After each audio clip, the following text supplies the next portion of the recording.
मरकजी हुकूमत बीजेपी की लोकसभा में ये बहस करवाई कि वंदे मातरम के 150 साल हो चुके हैं, इस पर बहस हुई। जितने मुस्लिम अराकीन ने पार्लियामेंट अपनी तकरीर करे उसको उठाकर देखिए आप और खुद फैसला कर लीजिए, मुझे बोलने की जरूरत नहीं है। 1950 में 24 जनवरी को हमने अपनाया था। उस वक्त हमने आईन में लिखा था कि मजहबी आजादी हासिल होगी। पार्लियामेंट में खड़े होकर कहा कि हम इय्याका नअबुदु व इय्याका नस्तईन बोलने वाले, हम ला इलाहा इल्लल्लाह बोलने वाले हैं। हम हरगिज़ इस चीज को आप मजबूर नहीं कर सकते जो हमारे मजहब की बुनियादी तालीम के खिलाफ है, जो तौहीद है। कोई वंदे मातरम को पढ़ तो ले, उसके माने जान ले। एक एयर कंडीशन खोले तो बोले ठंडा खाना तो मेरे को आना। एक साथ हाथ का सिंबल लेके लड़ रहे हैं। अरे एक पार्टी के दोनों एक नहीं है तो क्या लड़ेंगे बीजेपी से? किस लिए लड़ रहे हैं? दोनों किस लिए लड़ रहे हैं? 28 का असेंबली इलेक्शन मैं लड़ना, तू नहीं लड़ना। अरे अब आप देखना, इन दोनों में से कोई वापिस मामू के पास चले जाएंगे, दोनों में से चले जाएंगे। देखो, दीवाने भारत की 540 की पार्लियामेंट में एक दीवाना खड़ा हो जाता है तो सन्नाटा हो जाता है। हैदराबाद में कैसा नहीं जीतते भाई? हैदराबाद में हार के अमित शाह मोदी आके इलेक्शन लड़ते, क्या क्या नहीं करते, मगर हम जीतते अल्हम्दुलिल्लाह। इसलिए जीतते कि वोट डालती आवाम। अगर आज आप वोट डालना शुरू करेंगे तो मैं वादा कर रहा हूं 28 में डिलिमिटेशन होगा।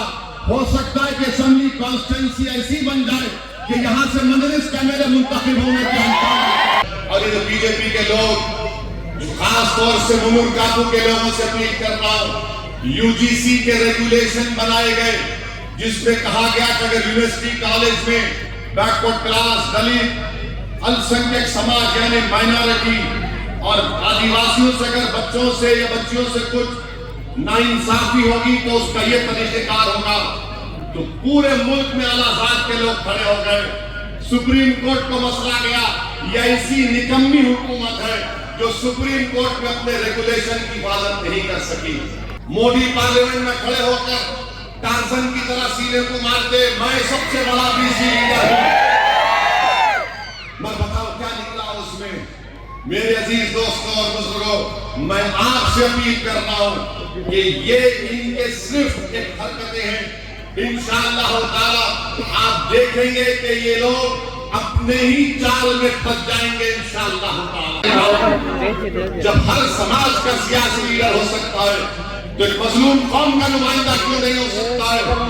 मैं अपने लिए नहीं कर रहा हूं, बल्कि मैं चाहता हूं कि मुझसे काबिल लोग आए, रहनुमाई करें, सियासत में आकर हिस्सा लें। मैं तमाम जिम्मेदारों से भी आखिर में अपील करूंगा कि SIR अप्रैल में होगा तेलंगाना में। मैं मस्जिद के तमाम कमेटी के जिम्मेदारों से अपील कर रहा हूं कि जुमे की नमाज में खुतबे से पहले आप आवाम को बाखबर करिए कि SIR बीजेपी हमारी शहरियत को हासिल करने के लिए, उससे महरूम करने के लिए SIR कर रही है। बीजेपी NPR NRC करने का तरीक़ेकार है, उसका कानून है, उसके स्टेप्स हैं। तो बीजेपी ने इलेक्शन कमीशन से कह दिया कि SIR करो और जिसका नाम मैपिंग में या प्राचीनी में नहीं आया उनको बोल दो कि भारत के शहरी नहीं है। मैं आपको बाखबर कर रहा हूं, हम तो सबको मिलकर उस SIR की 2002 की वोटर लिस्ट को निकालकर 2024 की पार्लियामेंट वोटर लिस्ट को देखकर उसमें जितने नाम 2002 में हैं उनको हासिल करके जो सर्टिफिकेट निकालना है, उन तमाम का इंतजाम हम सबको मिलकर करना है। जगतियाल हो या तेलंगाना हो, एक भी जेन्युइन मुसलमान का नाम वोटर लिस्ट से नहीं कटना चाहिए। मैं इसलिए कह रहा हूं कि गोवा में एक साबिका रुकने पार्लियामेंट है, उनको नोटिस चलेगा इलेक्शन कमीशन से कि तुम डॉक्यूमेंट बताओ क्या तुम भारत के शहरी हो। एक रिटायर्ड नेवी के ऑफिसर है, उनको कागज नोटिस चले गई, बताओ तुम्हारे पास क्या डॉक्यूमेंट है, तुम इस भारत ये जो वोटर सिलेक्शन की है, इसको देखकर अपने वोट का इस्तेमाल करो, ताकि आपको अंदाजा हो जाएगा कि आपका नाम वोटर लिस्ट है, आपके वालिद का, खानदान वालों का नाम वोटर लिस्ट है। ये भी प्रूफ होगा। तो अपने वोटों का इस्तेमाल करिए। पोलिंग परसेंटेज इन 8 वार्डों में इंशाअल्लाह ताला 90% होना चाहिए। आपको मुत्तहदा पैगाम देना पड़ेगा SIR करवाने वाली बीजेपी को कि देखो हम 90% अपने वोट का इस्तेमाल किए, तुम हमको वोट के हक से भी महरूम नहीं कर सकोगे, ना तुम हमको भारत की शहरियत से महरूम कर सकोगे। तो ये आपको मैं बाखबर कर रहा हूं, अपने वोट का इस्तेमाल करिए और 11 तारीख के दिन मुत्तहदा तौर पर अपने अपने वोट का इस्तेमाल करके अपनी पार्टी को कामयाब करिए। मेरी आप तमाम से ही गुजारिश है, मुझे करीमनगर भी जाना है, मगर आपसे अपील है कि 11 तारीख के दिन अपने के वोट का सही इस्तेमाल करिए।